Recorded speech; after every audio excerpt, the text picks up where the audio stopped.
Welcome to this explainer on keeping Fungia and Cycloseris plate corals. If you've been wanting to know exactly what makes these amazing creatures tick, well, you are in the right place. Today, we're unpacking a complete step-by-step care guide so you can help these incredible corals absolutely thrive in your reef setup. We're going to break this down using a Pillars of Care framework. We'll meet the plate corals, figure out placement and flow, dial in the lighting, talk water quality and feeding, and finally wrap up by troubleshooting common problems. All right, let's dive into Section 1, Meet the Plate Corals. Let's get to know these unique reef inhabitants. You know, what's really fascinating about Fungia and Cycloseris is their physical structure. They're highly prized for these flat, disc-like forms and super rich colors. But here's the thing, that specific flat shape, it literally sets the rules for their entire care protocol. It's the key to the whole shebang. When you compare plate corals to other soft corals, a pretty huge difference pops up. A lot of soft corals are totally fine being bumped around or crowded by neighbors. Plate corals, not so much. They're a bit more dramatic.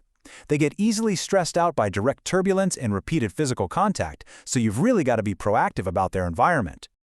Moving on to Section 2, Placement and Gentle Flow.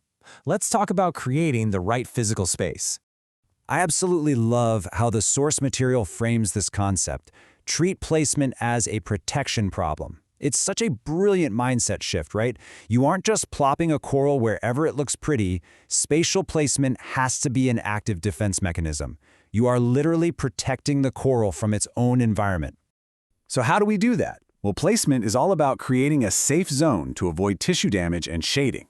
You're going to want to sit them flat, ideally on the sand bed or on very stable rock surfaces so there is zero risk of them getting knocked over. Once they're secure, give them plenty of personal space. Keep them well away from the aggressive overgrowth of their coral neighbors, and definitely keep them far out of the direct blast of your wave makers.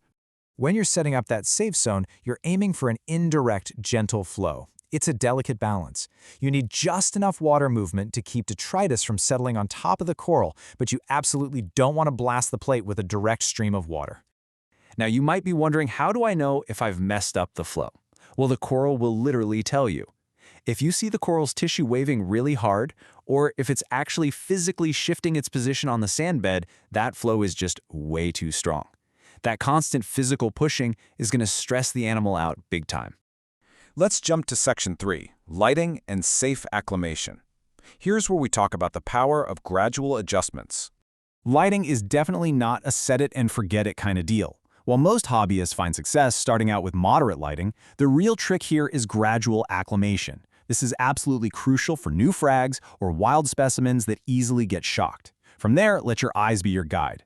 If the coral starts looking washed out or bleached, dial that intensity back. On the flip side, if the colors are looking a bit muted and the tissue seems thin, well, that's a sign they might be starving for just a little more light. All right, Section 4, Water Quality. This is all about why stability matters. If you take away just one single phrase from this explainer today, please make it this one. Stability matters more than perfection. When you're dealing with Fungia and Cycloseris, consistency is the name of the game. Believe it or not, they usually react far worse to a sudden swing in water chemistry than they do to a parameter that's just sitting slightly outside the ideal range, as long as it's stable. So stop chasing exact, perfect numbers and start chasing consistency. To actually achieve that vital stability, you've got to lock in your non-negotiables, because these are calcifying systems. Maintaining reliable alkalinity, calcium, and temperature targets without any wild swings is an absolute must. Pair that with keeping the water crystal clear and keeping a tight leash on your nutrients. You want enough food in the water column to keep the coral healthy, sure, but not so much that it triggers a massive systemic crash. Which brings us perfectly to Section 5, Feeding without overwhelming. Let's go over how to feed these guys properly. So, plate corals absolutely benefit from being fed, but it requires a pretty gentle touch. Using a fine, coral-specific particulate food, you want to target feed them super carefully. Make sure the food lands right on the mouth area instead of just drifting away into the tank. Feed them sparingly, keep an eye on how they respond, and whatever you do, avoid the trap of overfeeding. Dumping a ton of food into the tank is a one-way ticket to poor water quality, and that shatters that golden rule of stability we just talked about. Let's move into Section 6, Troubleshooting Coral Problems. Time to play detective and fix some common issues. Plate corals are actually excellent communicators. They're going to show stress in highly predictable ways. For example, if you spot tissue damage, rapid retraction, or irregular healing, mechanical stress is almost certainly the culprit. Think blasting power heads or maybe a curious fish nudging it, so you'll want to immediately check its physical placement. What if it has a pale or thin appearance? That usually points to light shock or parameter instability, meaning you need to reevaluate your lighting and water quality. And if the coral just flat out refuses to expand, well, your flow is probably off. You might need to increase it if detritus is building up, or dial it back if the tissue is getting battered. Okay, almost done. Let's review with a quick care checklist for success. Here is your rapid-fire recap, guys. Prioritize gentle, indirect flow and space them carefully away from any physical threats. Once you've got them placed, keep your hands off. Avoid touching their delicate tissue or moving them around constantly.